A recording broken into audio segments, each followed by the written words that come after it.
Colorado's Travis Hunter won the Biletnikoff Award given to the nation's best receiver, but San Jose State's Nick Nash was robbed and deserved it more. Nick deserves to be there. How's it going today? My name is Jesse McNamer and welcome to Point of View. Before we get into it today, I just want to say we always appreciate your feedback and look forward to reading your comments like the one we've got here. Also, be sure to stay tuned to the end of this episode to see if you can guess today's trivia question down below. To today's topic. Did the award voters do Nick Nash dirty by giving the best wide receiver award to Travis Hunter? I think there's no question that's a yes, but the hype around Hunter just got too powerful to overcome. Of course, Hunter was amazing this season and is probably the best athlete we've seen in college football in a long time. And he was rewarded for those skills by winning the Heisman Trophy, the Bednarik Award as the nation's best defender, and a couple of others. But the voters took the hype entirely too far by giving him the Biletnikoff Award. Was he a top 5 receiver in the country this year? Sure. But listen to where Hunter ranks among the nation's receivers in these stats. In receptions, he finished 5th. In receiving yards, he finished 6th. And in receiving touchdowns, he was 2nd. All incredible numbers for sure, but none topped the charts. And while it shouldn't be held against him, it's worth noting he had one of the best and most accurate QBs in college football throwing him the rock in Shedeur Sanders. And the cherry on top to his case for all awards was he had the most influential voice in college football advocating for him week in and week out. Here's what head coach Deion Sanders said about Hunter just a few weeks ago. Travis is the best defensive player and the best offensive player in the country. So if that stabilize and authenticate who he is, so let it be. But I don't see anybody better. I don't see anyone projected better. The scouts will tell you. Everybody will tell you who knows this game of football. So, I mean, he should win the Thorpe, Biletnikoff, the Jerry Rice, the Prime Award. He should win every darn award that you got. Hey, when Coach Prime talks, everyone listens. And I'm not faulting him for hyping up his own guy. It's what he's supposed to do. But there was one part of his answer that I think works against Hunter just a little bit.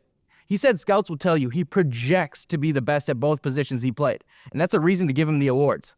Well, the Biletnikoff isn't supposed to be a predictor of what players will do in the NFL. It should be about their college seasons, and San Jose State's Nick Nash had far and away the best season of any receiver in the country. So let's just start with the basics of his case. He racked up 104 catches for just under 1,400 yards and 16 touchdowns. All those numbers were number 1 in the FBS, and he became just the 4th wideout in college football history to achieve receiving Triple Crown. As those numbers relate to Travis Hunter, Nash had 12 more catches, over 200 more yards, and 2 more scores, while both played in exactly 12 games. Now, the obvious retort for Hunter fans is the disparity in competition. San Jose State plays in the Mountain West, whereas Colorado plays in the Big 12, which is a much higher profile conference. And according to ESPN's strength of schedule rankings, Colorado ranked 71st this season, and San Jose State ranked 118th. But from all the debates I've heard, the gap in competition is crazily over-exaggerated. No doubt, the Big 12 is better, but each conference is sending one team to the college football playoff. The Mountain West is sending 5 of their 12 teams to bowl games, so just under half, while the Big 12 is sending 9 of their 16, just over half.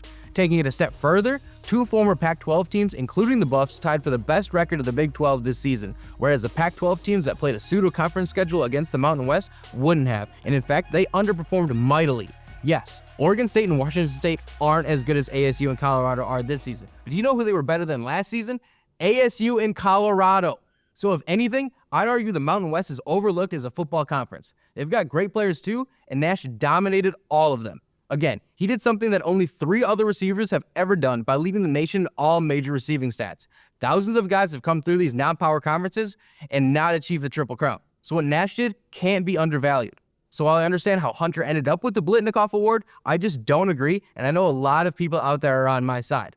Congrats to the kid, but the voters need to look in the mirror and realize what this award is really about. Nash was the best receiver in college football this season, yet the awards and history books won't reflect that.